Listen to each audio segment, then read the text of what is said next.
Good afternoon po everyone. Pwede po ba tayo magsitayo and batiin po natin, patuloy nating batiin nating mga katabi sa ngayong hapon na ito and binabati rin po natin ang mga kasama natin online at tayo po yung magkamustahan at sabihin natin sa bawat isa na masaya ako at nandito ka ngayong hapon.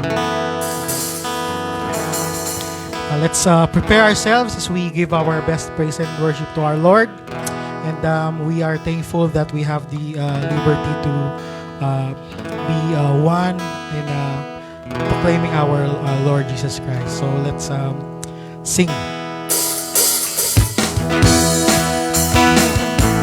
Let's use our hands, our voices to our Lord. Let's sing how good it is. How good it is to give thanks unto our Lord. How good it is to give thanks unto our God. Oh, He heals. Oh, He heals the brokenhearted, binding up their wounds. It is good to bless His holy name. Once again, how good it is. How good it is to give thanks unto the Lord. How good it is to give thanks unto our God. Oh, He heals the brokenhearted, binding up their wounds. It is good. It is good to bless His holy name. Oh, we give thanks. Oh, we give thanks unto our Savior, and with our heart of gratitude, we give Him praise. His mercy shall endure forever. I will worship Him all of my days. How good it is to give thanks unto the Lord.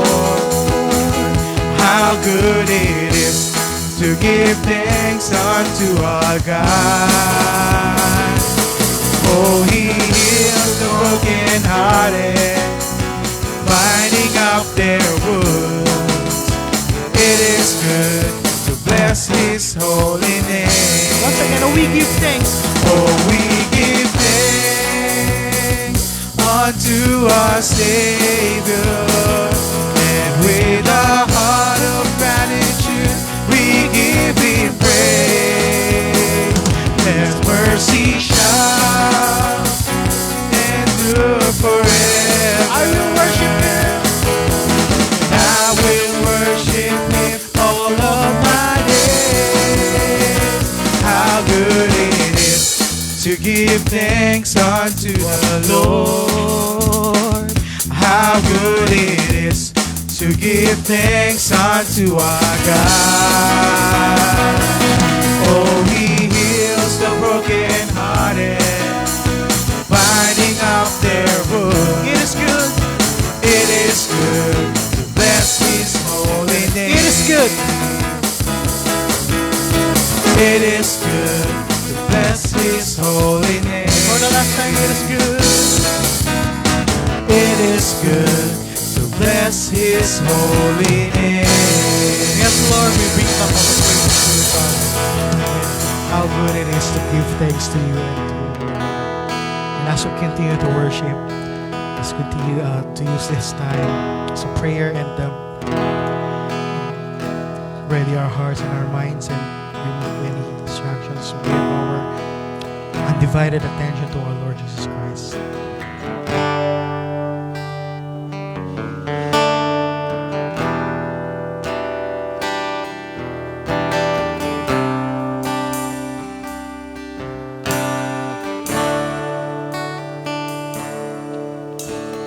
You are forever in my life. You see me through the sea.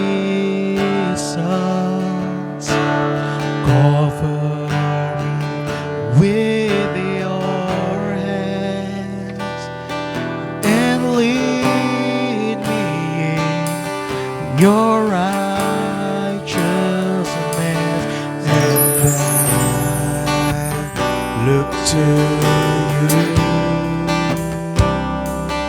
and I wait on you. I'll sing to you, Lord. I'll sing to you, Lord, a hymn of love for your faithfulness to me.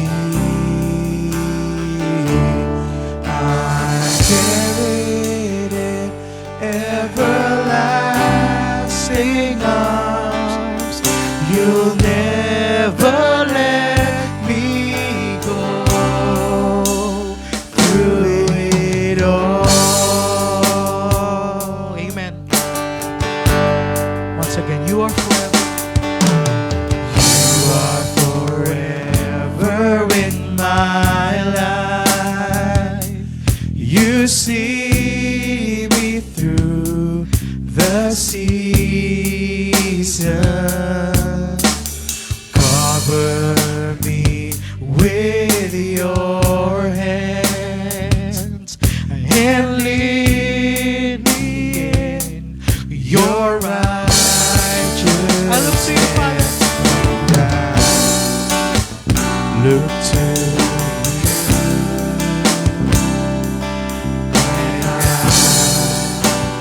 wait on you.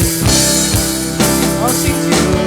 I'll sing to you, Lord, a hymn of love for your faithfulness to me.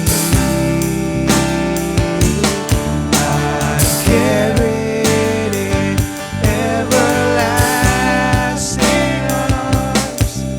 You'll never let me go. Yes, Lord. I'm carried.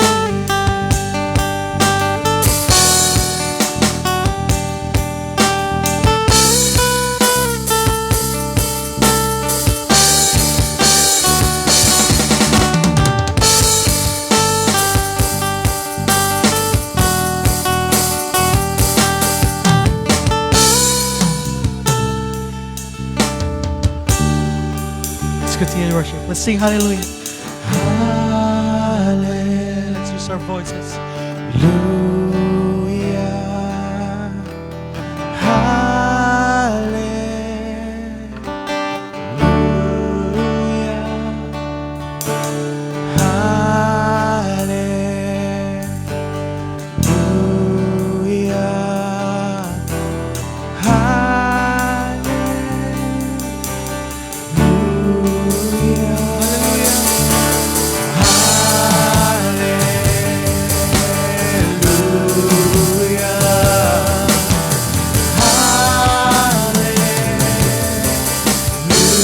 For the last time, hallelujah.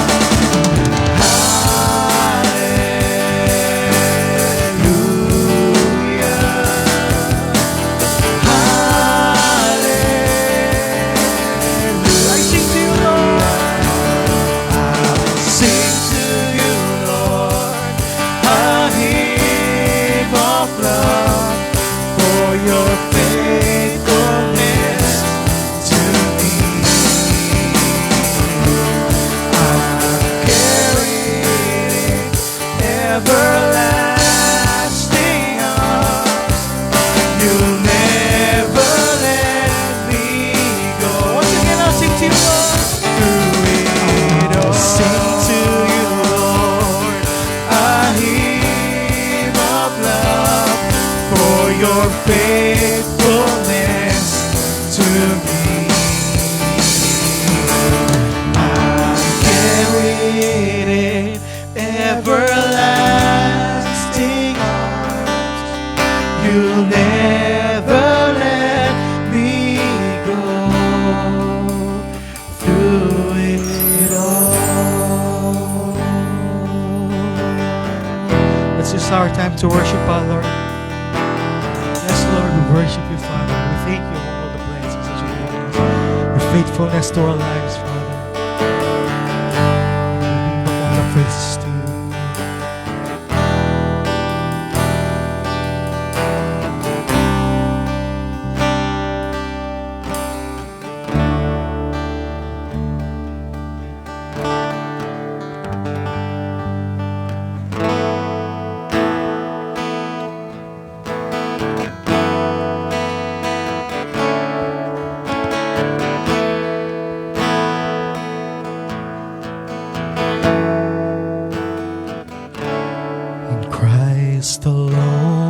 will I glory, though I could pride myself in battle soul.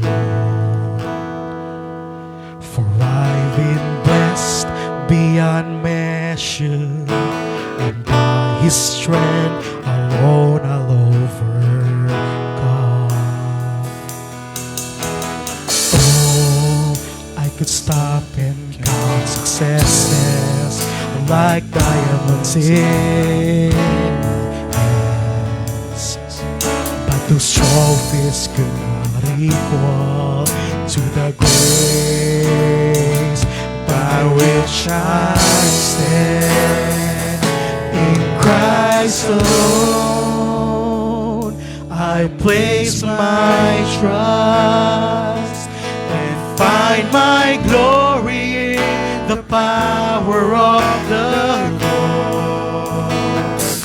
In every victory, let it be said of me, my source of strength, my source of hope is Christ alone. Yes, Lord. In Christ alone do I glory, for only by His grace I am redeemed. For only His tender mercy could reach beyond my weakness to my need. And now I seek no greater honor than just to know and to count my gains and losses to the glory of my Lord. In Christ alone I'll place my trust and find my glory in the power of the every victory, let it be said of me, my source of strength, my source of hope is Christ alone. Once again, in Christ alone, in Christ alone, I'll place my trust and find my glory in the power of the cross. In every victory, let it be said of me, my source of strength, my source of hope In Christ alone. is Christ alone. For the last time, let's sing in Christ alone. In Christ alone I place my trust and find my glory in the power of the cross. In every victory, let it be said of me, my source of strength, my source of hope, My source of strength. my source of strength, my source of hope Is Christ alone. is Christ alone. Let's give our clap offering to the Lord. Yes, Lord, we bring back all the praises and praises to you, Father. In Jesus' name we pray. Amen.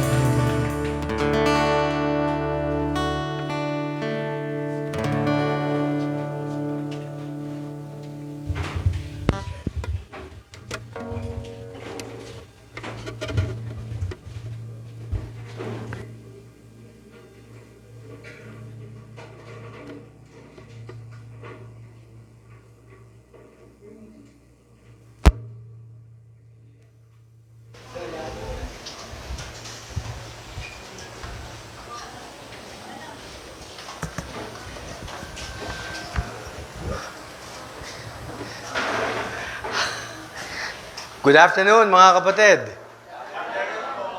Parang feeling ko matangkad ako yung hapong ito.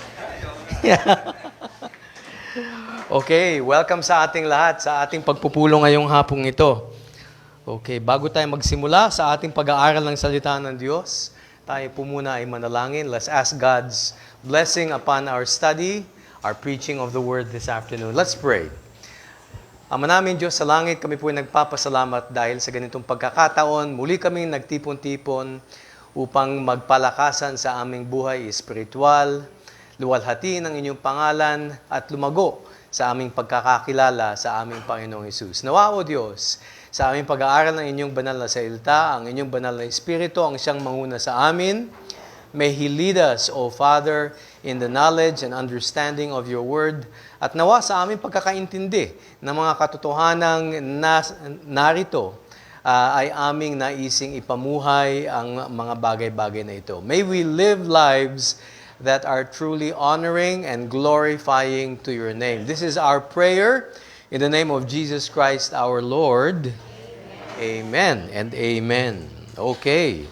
Ito po mga kapatid, ang ating pamagat ng ating mensahe ngayong hapong ito, no? Basahin natin together. Living the mission locally. Ibig sabihin, ang pamumuhay ng lokal ng misyon natin bilang mga mananampalataya. No? It's about living out the mission that was given to us. Ngayon po, pag yung mission ang napapag-usapan sa buhay Kristiyano, usually, ang naaalala natin yung Great Commission. Nababasa natin yan doon sa may Matthew chapter 28, yung pinakahulling mga talata. Go therefore, sabi ng Panginoon Jesus, and make disciples of all nations, baptizing them in the name of the Father and the Son and the Holy Spirit, teaching them to obey all things I have commanded you. And lo, I will be with you always until the end of the age. Pangako po yan ng ating Panginoong Hesus. Ngayon po naman, iba ang ating pagtutunan ng pansin. Yung Matthew chapter 5, medyo nandito po yan sa simula ng aklat ng Mateo. So we're going to be looking at Matthew chapter 5, verses 14 to 16. Okay. Nung bata kami, parang tagal, bata kami. Next year pa lang, magsi-senior citizen na po ako. So, anyway.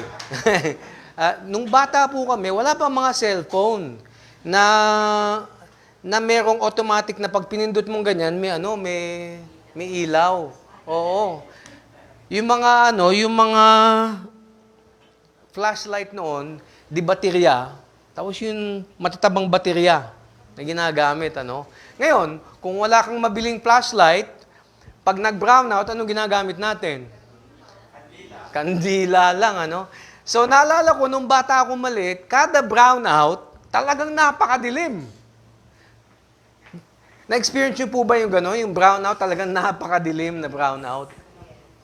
Okay. At ako po, nung bata din ako, every summer, pinapupunta ako ng aking mga magulang, umuwi po ako sa Pangasinan.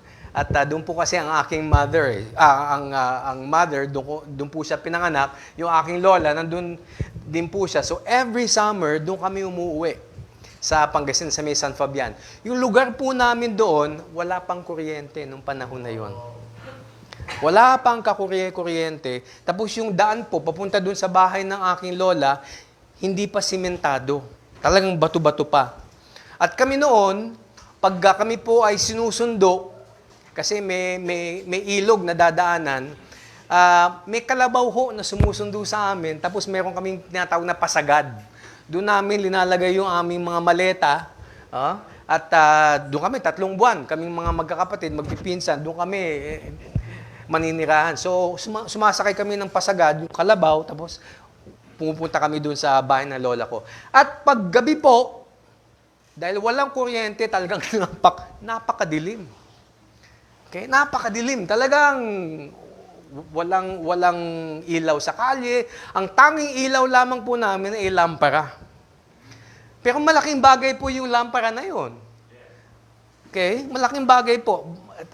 As in, siguro 2 o 3 lang ang aming sinisindihan dun sa bahay ng aking lola. Pero pag sinindihan yon, Oo, nakikita namin yung isa't isa sa dilim. Nakakapag-usap kami. At kung kailangan naming lumabas, kasi yung banyo ho, nasa labas ho ng bahay, doon sa may likuran ng bahay. Oo, tapos butas lang yun sa may, sa may lupa. Oo, uupo ka doon. Kung sa gabi, gusto mo magbanyo, ay dadalhin mo yun. Ha? Maglalakad ka doon, tapos magsasquat ka doon sa labas. So malaking bagay ho. Yung lampara na yun, Oh, even one light makes all the difference. Okay? At ang sabi po dito sa ating mga talata, you are the light of the world. Tayo po, okay, nung kinausap ang Panginoong Hesus, kang kausap yung mga disipulo niyo, tayo po, mga 21st century disciples ng ating Panginoong Hesus, you and I, we are the light of the world. Tayo po ay ilaw ng mundo. At dito po, pag-uusapan natin kung anong ibig sabihin ng pagiging ilaw, Dito po sa ating bansa, pag nababasa natin ang dyaryo, pag nabubuksan natin ang ating TV, nabubuksan natin mga radyo, ang ating mga cellphone, social media, wala na tayong pinag-usapan kundi yung corruption ng ating gobyerno, hindi ba? Mga katiwalian na ginagawa ng ating mga public officials. At saka nakakalungkot din po yung mga narinig nating mga lindol ngayon. Marami sa ating mga kababayan ang sa kasawuyang palad nawalan po sila ng kanilang, hindi lang ari-arian, pati ang kanilang mga buhay. At recently, may lindol na naman. Parang pang ilang lindol na, pang-apat na ba yata itong most recent? Pang-apat o pang-lima? So, why is the message, itong mensahe na ito, pinag-uusapan natin, why is it so important sa ating bayan ngayon? Tayo po, dito sa we are called a Christian nation. Okay? In fact, halos lahat po ng kababayan natin dito sa bansang Pilipinas ay naniniwala sa mga katotohanan ng Ebanghelyo. Di ba? Ano po bang Ebanghelyo? Ang Panginoon Hesus, ang Diyos na nagkatawang tao, namatay sa krus ng Kalbaryo para sa ating mga kasalanan, nalibing ng 3 araw at sa pangatlong araw ay nabuhay na maguli. Yun po ang Ebanghelyo. At ang sabi po ng Biblia, kung sino po ang naniniwala sa Ebanghelyo ito, sa katotohanan ito, ay nangaligtas. This is the gospel. Okay? This is the gospel. Most Filipinos believe Jesus is the Christ, the Son of God. Ngunit po, ang nakakalungkot, karamihan po, hindi po nila alam, hindi ho nila nasisigurado kung saan sila pupunta pag sila'y mamamatay. Wala hong tinatawag na assurance of salvation, bagamat, ang karamihan po naniniwala sa pagka-Diyos ni Kristo. Tinatawag siyang manliligtas. Marami pong nananalangin din sa Panginoong Hesus. Okay? But many lack assurance and also hindi lang assurance, fellowship. Nako. At titindig ako, hindi ako masyado gagalaw. Many lack assurance and fellowship. Fellowship po yung malapit na relasyon sa Panginoong Hesus. May relasyon, pero hindi malapit ang relasyon. So ating misyon dito, mga kapatid, sa ating bansa, lokal, hindi naman ho sa atin, balak maging overseas missionary. Dito lamang po tayo sa Pilipinas. It is not just proclamation, but it is about making disciples. Okay. Yes, we should make disciples. Kasi yun po ang sabi ng ating Panginoon Jesus, make disciples of all nations. Pero hindi tayo kailangan pumunta sa Estados Unidos, sa Africa, sa Australia. Dito po tayo, lokal, gumawa ng ating misyon, na gumawa ng mga disipulo, mga alagad ng ating Panginoon Jesus. Ito po yung pinaka-central na tanong para sa atin. How can we live God's mission locally so that people see Christ in us and glorify our Father in heaven? Okay? Paano po natin maipapamuhay yung misyon ditong ng lokal, yung misyon na binigay sa atin ng Diyos, para makikita ng mga tao, mga kapitbahay natin, mga katrabaho, kaeskwela, kaibigan, okay? Pati na rin kaaway, kasama po dyan. Okay? At ang nakikita nila, si Kristo sa atin. at nabibigyang luwalhati ang ating Ama sa langit. Yun po ang katanungan. Pero ang sabi po dito, because Jesus has made us the light of the world, tayo po ang ilaw ng mundo, kailangan po natin i-embrace o tanggapin natin itong pagkakakilanlan natin bilang mga anak ng ilaw. Kailangan, we should live visibly. Namumuhay tayo na nakikita yung buhay natin. Ano? At, sabi dito, magbigay liwanag. Shine purposefully so that others will glorify our Father in heaven. Yung pong pinaka-idea ng ating mensahe ngayong hapong ito. Okay. Ito po ang sabi sa Matthew chapter 5, verses 14 to 16. You are the light of the world. A city that is set on a hill cannot be hidden. Okay? Tayo daw ay mga ilaw ng mundo, ang isang syudad na nasa ibabaw ng burol, hindi kung pwedeng maitago yan. Okay? Nor do they light a lamp and put it under a basket. Sino po ba ang nagsisindi ng lampara at itinatago o tinatakpan ng takalan o kaya ng isang basket? Wala namang gumagawa nun. Sabi ng Panginoon Jesus. But on a lampstand, linalagay daw sa ibabaw ng mesa, and it gives light to all who are in the house. Nagbibigay liwanag sa lahat na nasa bahay. So, let your light, sabi ng Panginoon Jesus, ito ang kanyang utos, so shine before men, that they may see your good works and glorify your Father which is in heaven. So, dito sa ating pamumuhay ng misyon, yung misyon na binigay sa atin, dito, lokal nating i-apply itong mission natin, kailangan tatlo po ang gagawin natin. Tatlong bagay ang itinuturo ng ating Panginoong Isus dito.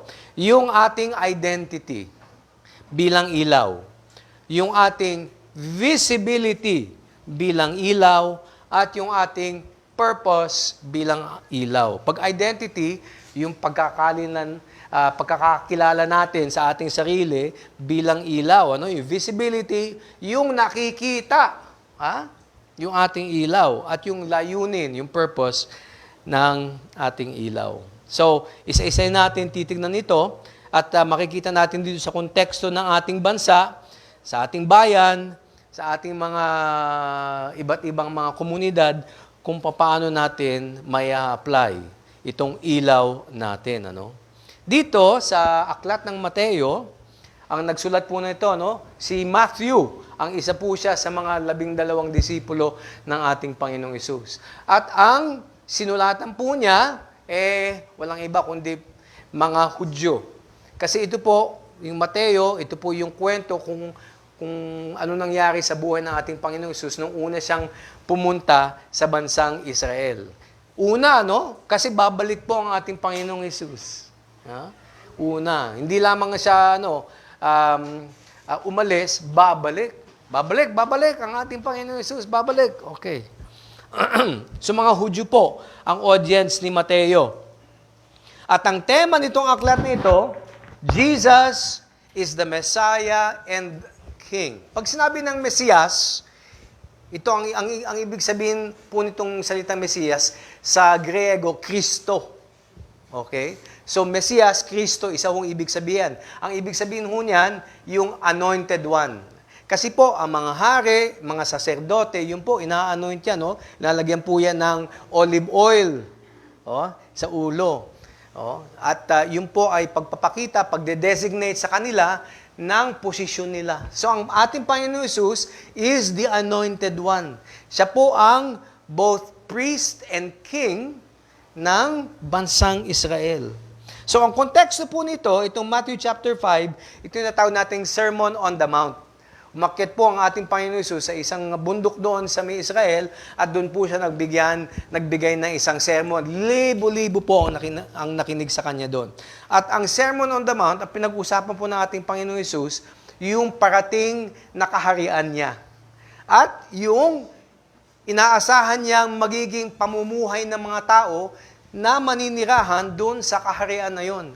So, Jesus Christ was speaking as the King of Israel, and He was saying what his expectations were of his subjects. Oh. So bilang hari, nagsasalita ang ating Panginoon Hesus at yung kanyang mga ekspektasyon doon sa mga tao na papasok doon sa kaharian ng Diyos, dito sa lupa. So, ang una nating punto, our identity as light. Ang sabi, you are the light of the world. Nagsisimula po ang ating Panginoon Hesus na simpleng deklarasyon, ngunit makapangyarihang deklarasyon. You are the light of the world. Pansinin po natin mga kapatid, hindi niya sinabi, you will become light of the world. Ang sabi niya, you are, present tense, pangkasalukuyan. Hindi kayo magiging, kayo ngayon ay ilaw. And this is not a command, but an identity. Okay? Ito yung pagkakilala dapat ng bawat mananampalataya sa kanyang sarili. Hindi din niya sinasabi, subukan yung maging ilaw. You should try to be a light. Hindi. Hindi sinasabi ng you are the light. Okay? Hindi natin dapat gusto kong subukan, maging ilaw ako. Hindi mga kapatid. Ang sabi ng Panginoon Hesus, ilaw daw tayo. Ilaw na tayo, no? So every believer is already light. And so, we must reflect Christ's light like the moon reflects the sun. Di ba? Ang buwan po, may ilaw din ng buwan eh. Di ba? Pero intindihin po natin ito. Yung ilaw po ng buwan, parang ilaw din natin, galing po sa ibang source. Hindi nag-originate po sa atin yung ilaw. Okay, saan po nanggagaling yung ilaw ng buwan?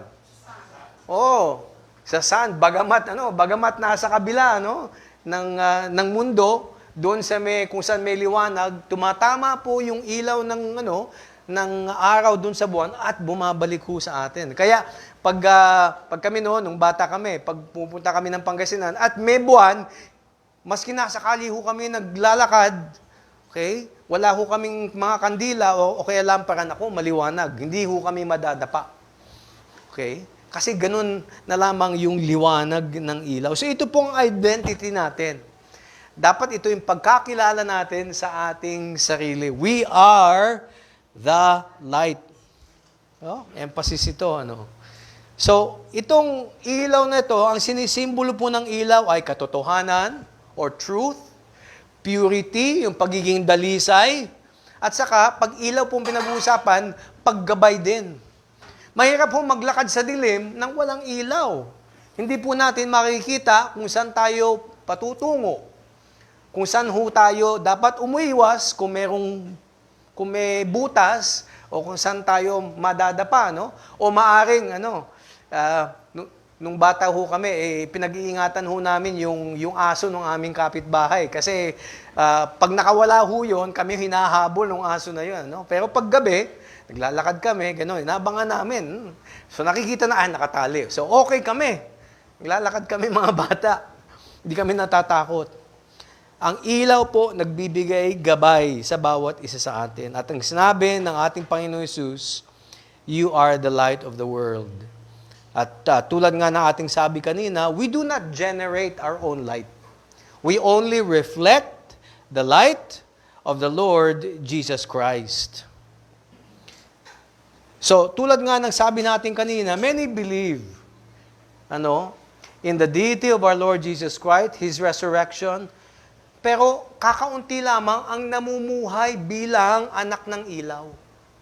Very few, live purposefully as children of the light.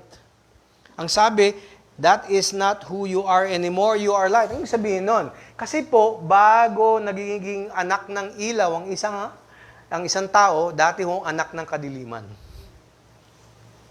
Hindi ba? So, how does one become light? Paano ba tayo nagiging ilaw? Okay? Simple lamang po, sa pananampalataya sa ating Panginoong Hesus. By believing in Jesus as the Christ, the one sent from God. Si Apostol Pedro po, nung tinanong ng Panginoong Hesus, anong pagkakilala mo sa akin? At ang sabi ni Apostol Pedro sa kanya, "You are the Christ, the Son of the living God." Ikaw ang Kristo, ang anak ng nabubuhay na Diyos. At ang sabi ng Panginoon sa kanya, "Blessed are you, Simon Bar-Jonah, because flesh and blood did not reveal this to you." Ito ay inihayag sa iyo, no? "This was revealed to you by my Father which is in heaven." Pag ganun po ang pagkakilala sa Panginoong Hesus, naliligtas po ang isang tao. We are saved by believing in the name of Jesus Christ. Yung name ng ating Panginoong Hesus is about His identity. Di ba? Nasabi natin dati, pag sinabi natin pangalan ng isang tao, nakikilala natin yung tao na yon dahil sa kanyang pangalan. So Jesus is the Christ, the Son of the living God. At yung mga unang mga disipulo, yun po ang kanilang pagtanggap sa ating Panginoong Hesus. For as many as received Him. Ang sabi nga sa Biblia, no? He came unto His own, but His own did not receive Him. Yung mga maraming Israelita, hindi tinanggap ang ating Panginoong Hesus. But to those who received Him, dun sa mga tumanggap sa Kanya, binigyan niya ng karapatang maging anak ng Diyos. To those who believe in His name. So, yung mga mananampalataya, mga unang mananampalataya, tulad din po natin, dahil tinanggap po natin ang pagkakilala natin sa ating Panginoong Hesus bilang Diyos, anak ng Diyos na nagkatawang tao, tayo po ay nangaligtas. We are saved by faith alone. Belief in the name of Christ alone. Wala akong dagdag na gawa. Tayo, no? Wala tayong ginagawang mga mabubuting gawa upang tayo ay matanggap maging anak ng ilaw mula sa kadiliman. Light changes everything. Sino po sa inyo nakakita ng isang lighthouse na dito sa Pilipinas? Ayan. Lighthouse, talagang up close. Pumunta po ako sa Bulinaw, sa Pangasinan. Doon po sa may dulo doon, katabi po ng dagat, doon po yung lighthouse. Ano? Hindi naman kalakihan, pero kung saan po linalaga ang lighthouse, usually, doon sa pinakamataas na punto, kung saan madaling makita ng mga vapor o mga ship na dumadaan.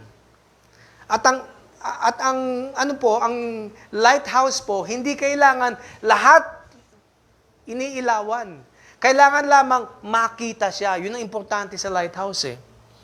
A lighthouse, nakatindig lamang ho yan, okay?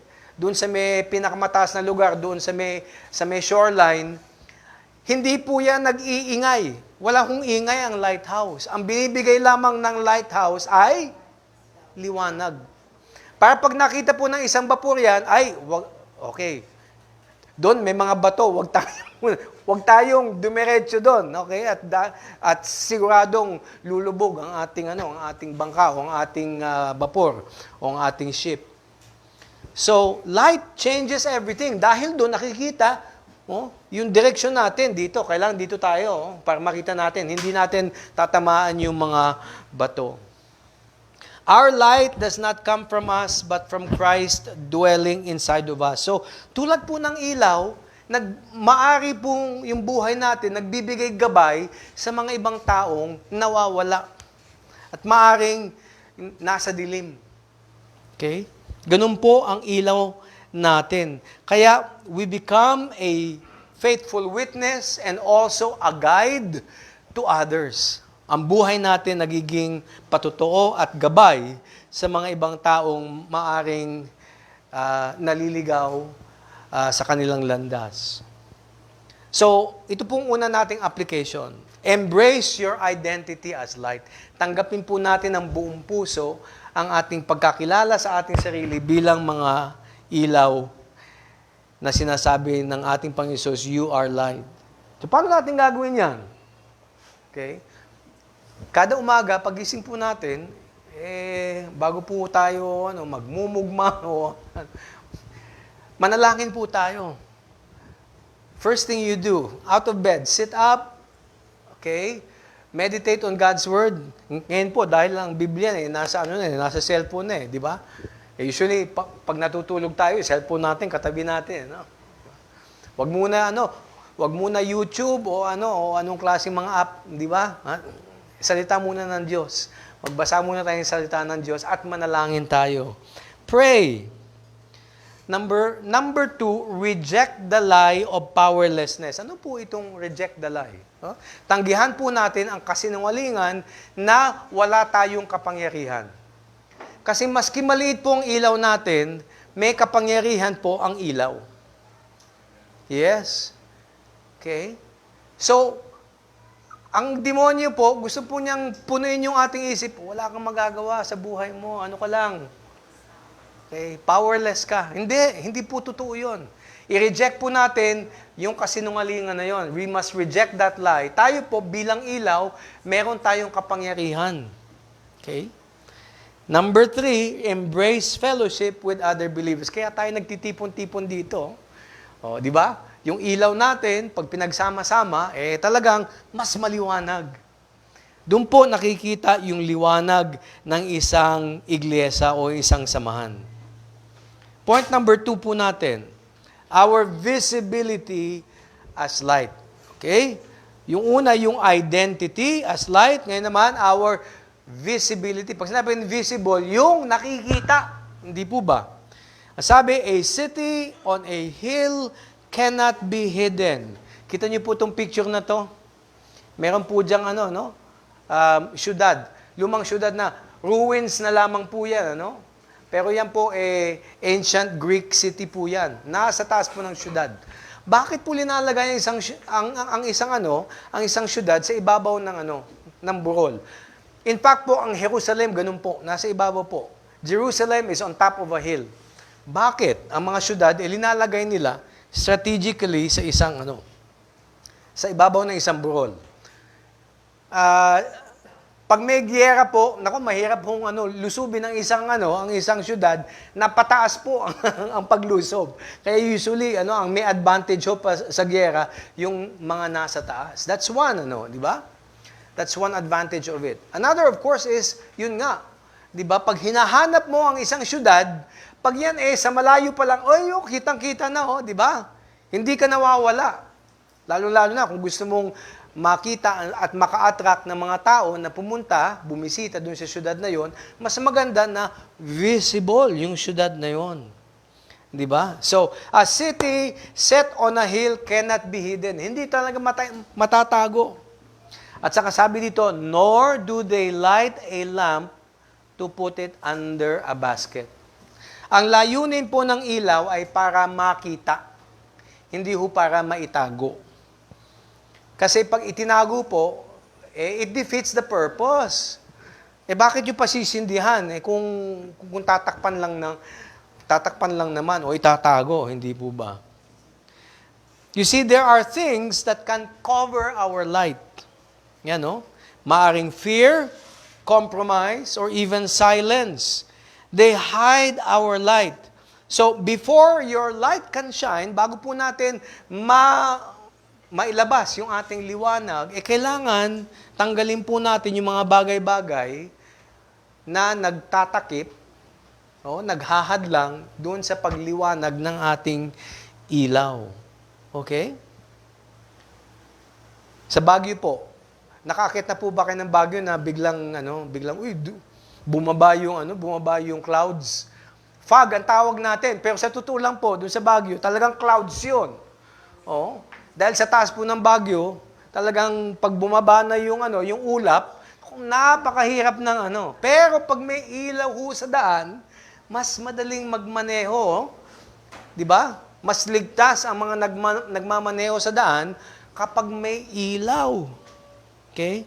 Because every one street lamp gives direction. Di ba?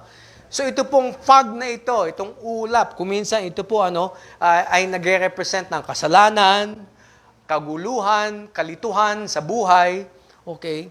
Pero pag may ilaw po sa ating buhay, nawawaksi yung mga bagay-bagay na yon. Okay? Just as a street lamp, tayo po ang dinisenyo bilang ilaw na magbigay liwanag. So ang buhay Kristiyano po natin, hindi po layunin ng Diyos na itago po tayo, yung ating iilaw. Ang layunin po ng Diyos ay ating maipakita, magbigay liwanag ang ating ilaw sa mga ibang tao. So, kailangan matukoy natin. We should be able to identify and remove. Tanggalin natin itong maaring nagtatakip sa ating ilaw.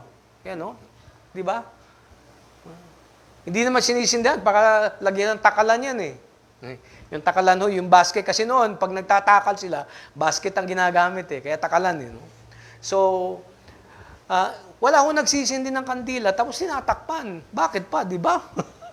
So, maaring ito, fear. May takot ba tayo sa ating buhay? Kristiyano, ayaw nating malaman ng iba na tayo ay mga alagad ng ating Panginoong Hesus. Di ba? Pangalawa, kompromiso. Tayo ba susunod-sunuran lamang dun sa ginagawa ng mga ibang tao at pag may nakita tayong mali, silence, hindi tayo magsasalita. Okay? Itong mga bagay-bagay na po nito, ito po yung nagtatakip sa ating ilaw. Di ba? So, ang tanong is, what basket is covering your light? Anong klaseng takalan ang nagtatago sa ilaw ninyo? Sa ilaw natin? Okay? Kailangan matukoy natin mga kapatid. Kasi pag natukoy natin yan, isurrender natin sa ating Panginoong Hesus sa panalangin. Lord, give me courage. Bigyan niyo po ako ng lakas ng loob. Kung fear po, di ba? Ang ating Lord, bigyan niyo po ako ng lakas ng loob. Kung kompromiso, Lord, bigyan niyo ako ng paninindigan. Panginoon, bigyan niyo ako paninindigan. Kung silence yung nagtatawag, Lord, bigyan niyo po ako ng boses para magkaroon ako ng willingness na magsalita at magsabi, ako ay alagad po ng Panginoong Hesus. Okay? I am a disciple of the Lord Jesus Christ. We must identify and remove our basket. Okay. Point number 3. Ano ang purpose natin as light? Di ba? Yung una is our identity. Yung pangalawa is our visibility. Yung pangatlo is our purpose. Yung ating layunin bilang ilaw. Sabi, let your light so shine before men. Okay? Let your light so shine before men. Sa Griego po, sa grammar po ng Griego, ang ibig sabihin po nito ay patuloy na pagbibigay liwanag.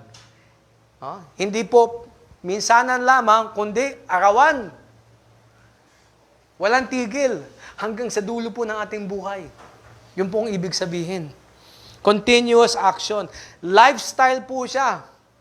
Yung paraan ng ating pamumuhay, hindi lamang once a moment. Okay? At ang ating pananampalataya, kailangan po publiko at visible. Okay? Alam ng tao, pag naglalakad tayo, at kilala kung sino tayo, kilala na tayo ay alagad ng ating Panginoong Hesus. Hindi lang tayo ay kapitbahay, hindi lamang tayo ay kaklase, hindi lamang tayo ay katrabaho, hindi lamang tayo ay isang Pilipino, hindi. Tayo ay mananampalataya at alagad ng ating Panginoong Hesus. Our faith must be public and visible. Ang sabi dito, before men. Before men. Sa harapan ng mga tao. Maya-maya doon sa may Mateo chapter 6, may warning naman na salungat. Nasabi doon, do not practice righteousness to be seen by men in order to receive praise from them. Parang yata, parang salungat Di ba? Parang salungat yata. Pero hindi. Dito sa Matthew 5, ang layunin ay maging visible yung ating ilaw. Makilala na tayo ay tunay ngang mga anak ng ilaw, mga alagad ng ating Panginoon Hesus. Doon sa Matthew chapter 6, motibo ang pinag-uusapan doon.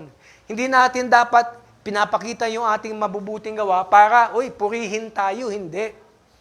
Okay? Dapat ang papuri ay ibibigay sa Diyos. So, live openly before men, but live for the glory of God. Bukas po dapat yung buhay natin. Wala ho tayong tinatago. Okay? Wala tayong mga quote-unquote secrets. Okay? Parang kilala po tayo. Kilala ko yung tao na yan. Mabuti yan. Alagad ng Diyos yan. Okay? At ang pagbibigay gloria ay hindi sa Kanya, pagbibigay gloria ay sa ating Diyos. So in Matthew chapter 5, visibility ang pinag-uusapan. Dito sa Matthew chapter 6, motibo naman. Dapat tama po ang motibo natin sa paggawa ng mabubuting gawa. Hindi po para ma-attract natin ng tao at mabigyan tayo ng magandang magandang papuri, pat on the back. 'Di ba? Hindi. Praises to God and to God alone. Ang good works po natin, tandaan po natin, they are not for earning salvation. Hindi po pwede natin gamiting mabubuting gawa bilang kabayaran ng ating kaligtasan kasi lahat po ay bayad na sa krus ng Kalbaryo. Binayaran na ng ating Panginoong Hesus. Sabi nga, it is finished. Sabi, sa krus ng Kalbaryo, sinabi ng Panginoong Hesus, bago po siya namatay. Bayad na po ang lahat.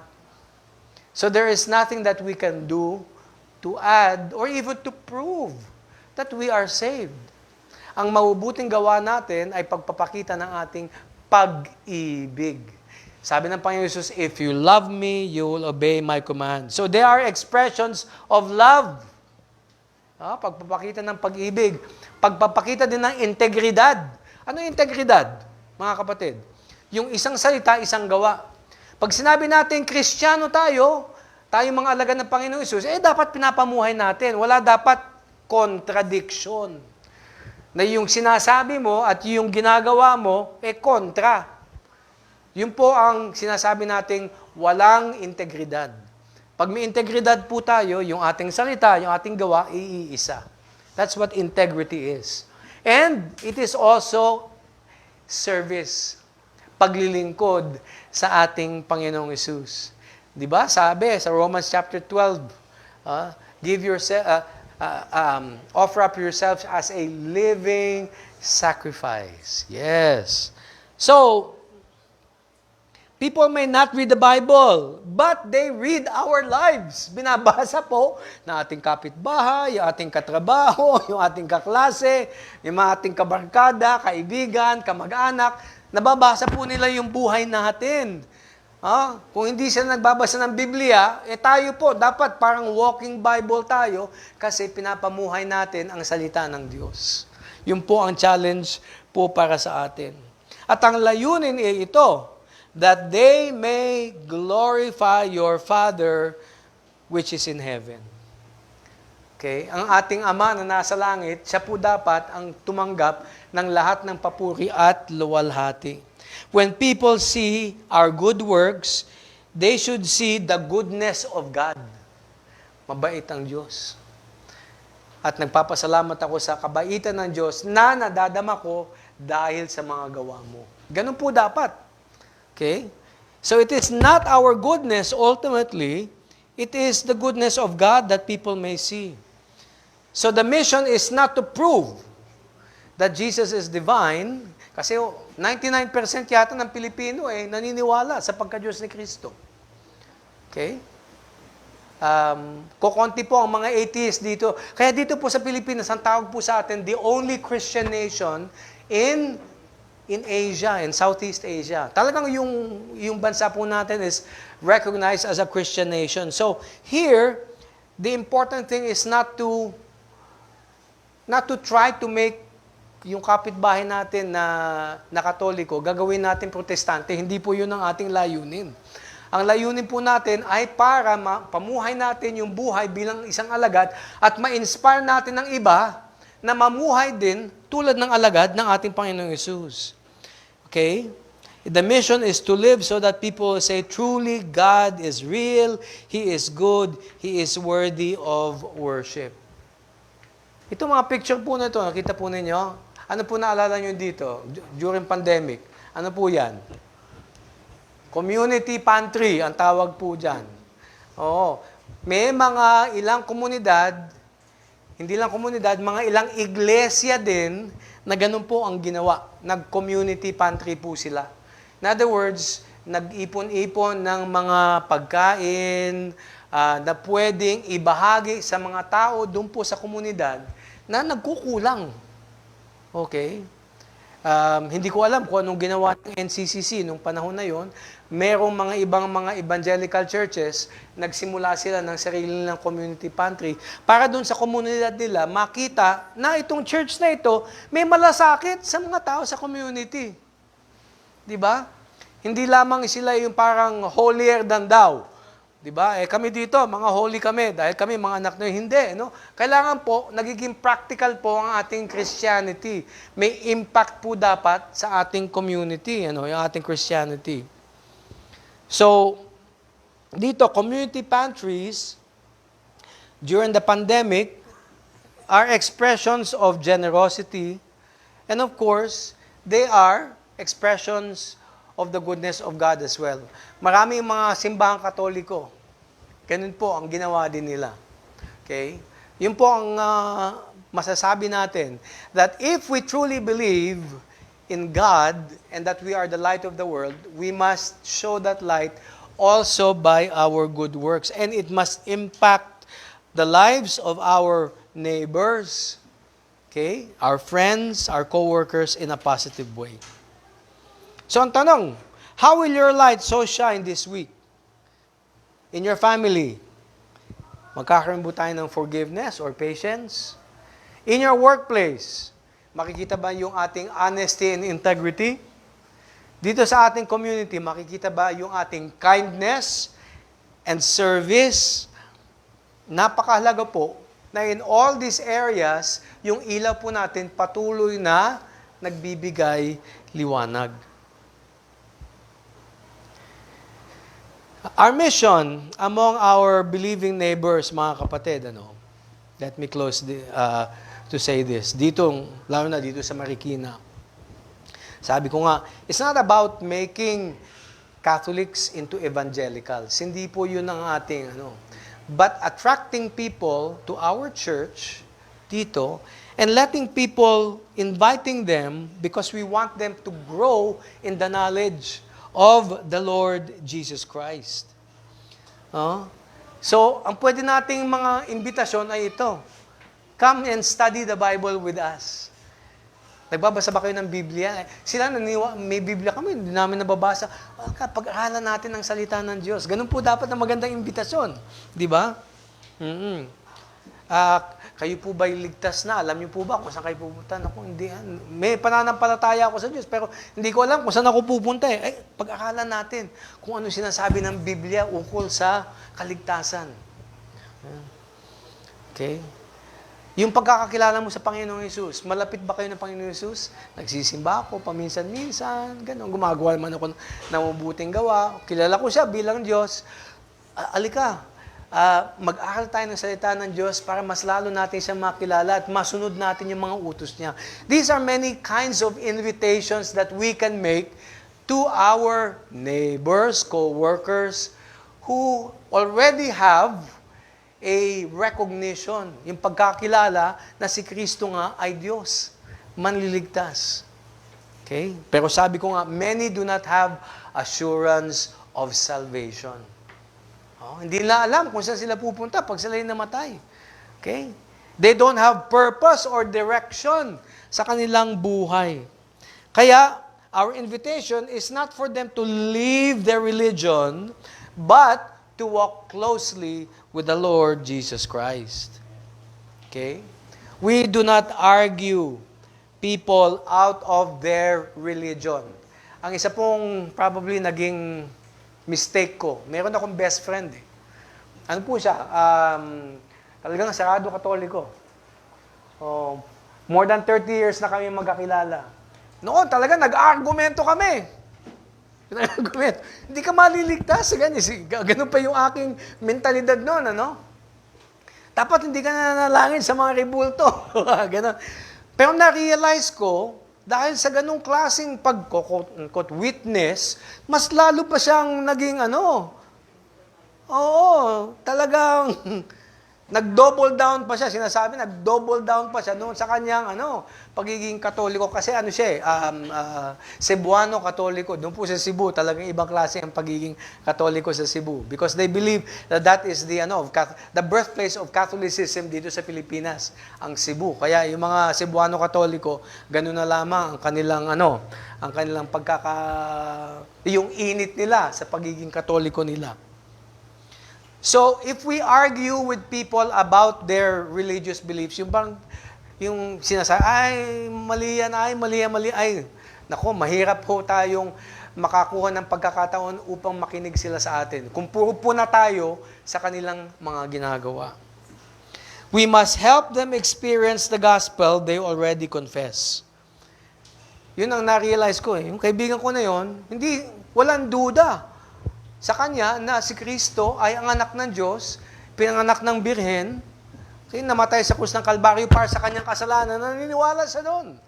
Okay. Pero sabi ko, alam mo, kapatid, tatawagin kitang kapatid, best friend ko, tatawagin. Ang sabi ng Biblia, ligtas ka na eh. Pero ang sagot niya sa akin, hindi yan kasi ang turo ng simbahang katoliko eh. Yun ang sagot niya sa akin. Oo. Pero, binibigyan ko siya ng assurance of salvation. Yung mabuting gawa natin, magpatuloy ka sa mabuting gawa mo. Okay? Hindi kita iniimbitahan na maging protestante o maging baptist tulad ko, hindi. Or maging evangelical, hindi. Okay? Ang gusto ko para sa iyo ay lumago ka sa pagkakilala mo sa Panginoong Hesus. Maging mas malapit ka sa Kanya. Out of our lips declare the gospel, our lives display the gospel. So sabi, you are the light of the world. Hindi sinabi, you might be or you must become. No, we are already the light of the world. We have a mission, mga kapatid. It is a privilehyo upang maging ilaw ng mundo. Pag ang Maynila po, pag may brownout sa Maynila, di ba? Sa bahay po natin, kung iisang kandila lamang po ang nailagay nyo sa bahay ninyo, konting ilaw lang yon, di ba? Pero pag maraming kandila, di ba? Mas maliwanag ang bahay natin, pag may brownout. Ganun din po, sa ating pagsasama bilang isang iglesia. The more light we gather together, the brighter we shine for the Lord Jesus Christ. Okay? So the question, of course, is, who will see your light this week? Yan. Sino po makakita ng ilaw natin? Ang ating spouse, may bahay natin, office mate natin, mga neighbors natin. Okay? Ang sabi sa Matthew 4:16, the people who sat in darkness have seen a great light. Pag nakita po ang buhay natin bilang inspirasyon, okay, we become someone who can influence others to a closer relationship with the Lord Jesus Christ. Yun po ang hamon para sa bawat isa sa atin ngayong hapong ito. Manalangin po tayo, mga kapatid. Our Father in heaven, kami po ay nagpapasalamat dahil po sa hamon ng aming Panginoong Hesus, na kami po ay mamuhay bilang ilaw. Ang ilaw ng aming Panginoong Hesus ay ninanais po naming ipakita sa mundo na bagamat kinikilala ang Panginoong Hesus bilang Diyos at tagapagligtas ng mundo, ay wala ho pong assurance ng salvation, wala hong kapayapaan, walang hope. Nawa o Diyos sa aming buhay, ma-inspire namin ang mga ibang tao at kami po ay maging liwanag sa buhay din nila upang mas lalo silang lumalim sa pagkakilala sa aming Panginoong Hesus tulad po namin. May we live like light on a daily basis so that others may see the light of Christ in our lives. This we pray in Jesus' name. Amen. Maraming salamat, mga kapatid.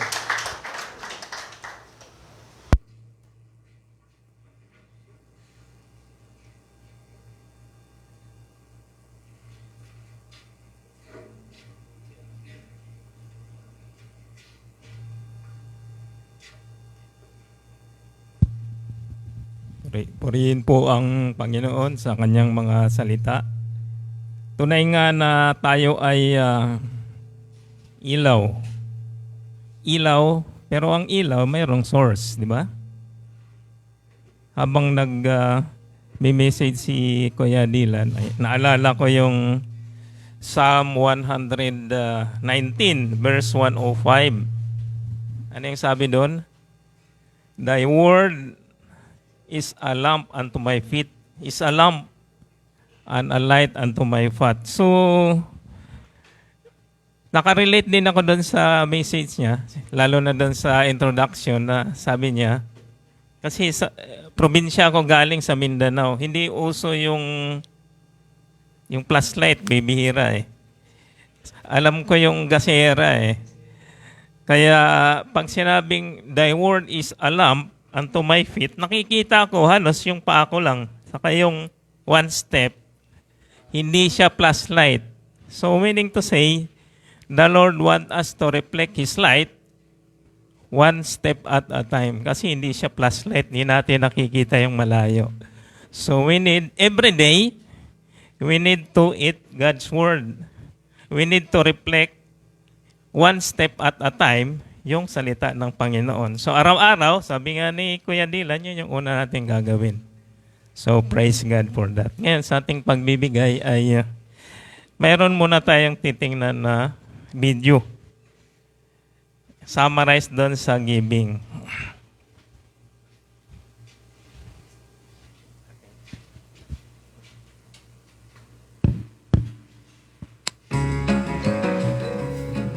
What is tithing? What does God say about tithing? Do I need to tithe? This is tithing in plain English. Let's start from the top. God created the world and everything in it. He owns everything, so He certainly does not need our money.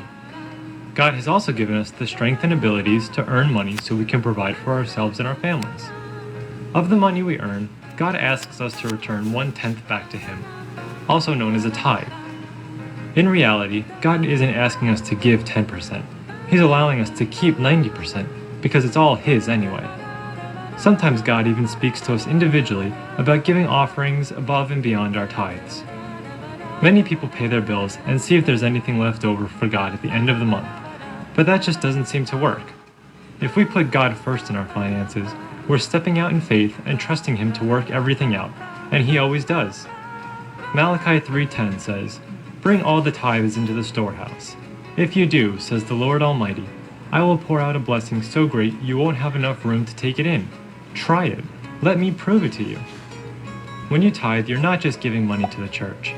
You're supporting the work of Christ, like taking care of our church, feeding the hungry, giving bikes to kids in Ghana, and so much more. God doesn't ask us to tithe because He needs our money.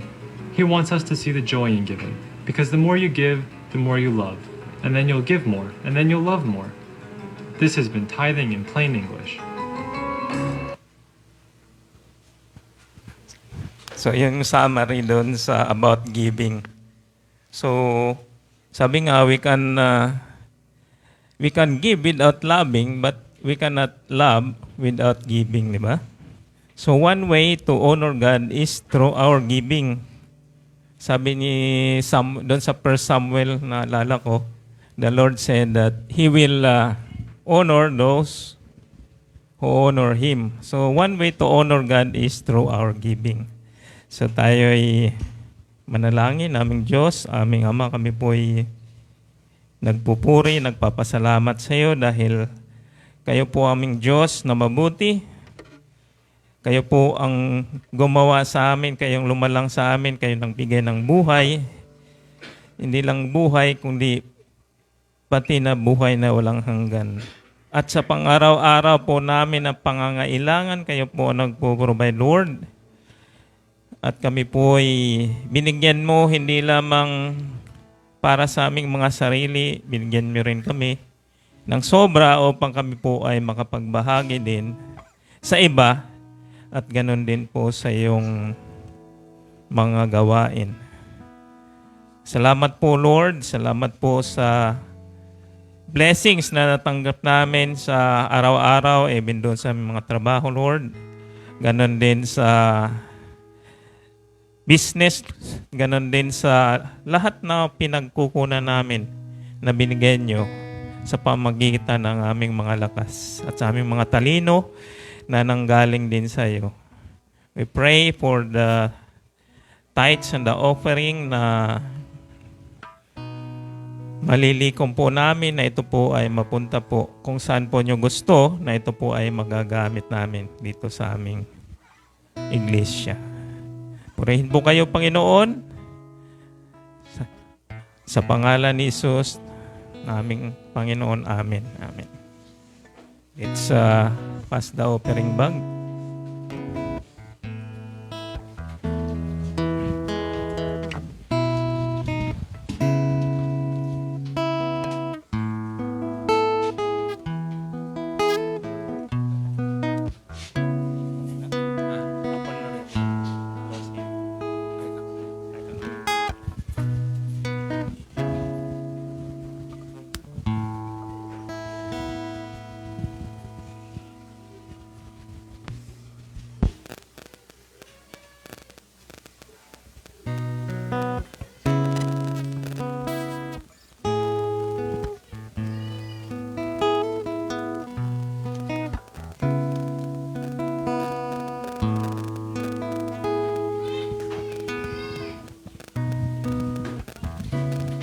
Okay, purihin ang Panginoon sa napakayaman na message niya through our speaker and gayon din sa ating fellowship.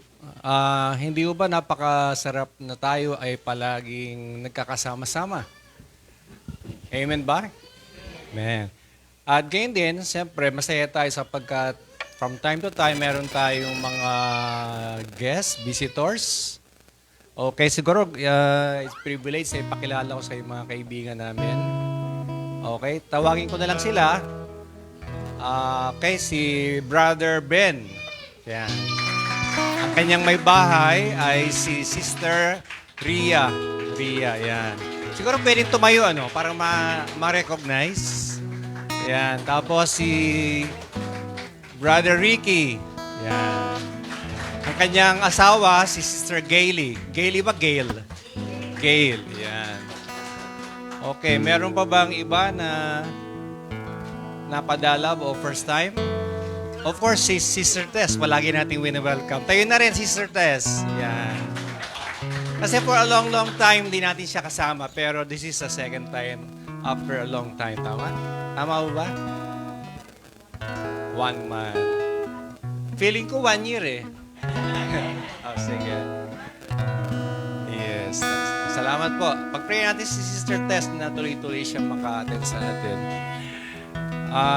Before we do the benediction, gusto ko lang ma-appreciate natin yung blessing ni Lord for the week, for the year, for the month. Sabi sa Hebrews 12:6, "For the Lord disciplines those He loves, and He punishes each one He accepts as His child." So, ayaw natin nung word na discipline. Pero tandaan natin, it's a sign of love and care ni Lord sa atin. Ang gusto natin, sabi sa James chapter 1:25, "But the one who looks into the perfect law," or to the Bible, "the law of liberty, and perseveres, being no hearers who forgets, but a doer who acts, he will be blessed in his doing." Doon tayo mag-desire, hindi yung ma-discipline. Kundi mag-meditate sa Word ni God at willingly, obediently, gawin natin yung sa ikabubuti natin. Ikalaluwalhati ng Panginoon. At sa ganoong kaisipan, tanggapin natin ang pagpapala ng Panginoon. Okay? Pagpalain kayo ng Panginoon at ingatan, pagliwanagin niya ang kanyang mukha sa inyo at pagkalooban ng biyaya. Lingapin kayo ng Diyos at naway mapuspos ng kapayapaan, kagalakan at pag-asang umaapaw. Sa pangalan ng Ama, ng Anak at ng Espiritu Santo. Amen.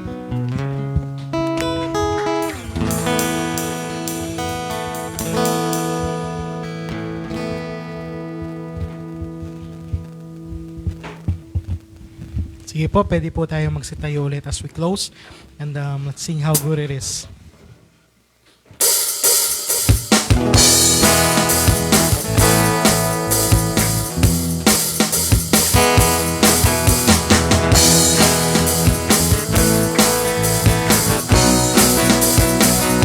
How good it is to give thanks unto the Lord. How good it is to give thanks unto our God. Oh, He heals the brokenhearted. By wounds. It is good to bless His holy name. Oh, we give thanks. Oh, we give thanks unto our Savior. With a heart of gratitude, we give Him praise. His mercy shall endure forever. I worship Him, and I will worship Him all of my days. How good it is! How good it is to give thanks unto the Lord. How good it is to give thanks unto our God. Oh, He heals the brokenhearted, binding up their wounds. It is good to bless His holy name. It is good. It is good to bless His holy name. For the last time, it is good. It is good to bless His holy name. Thank you po, church. God bless and see you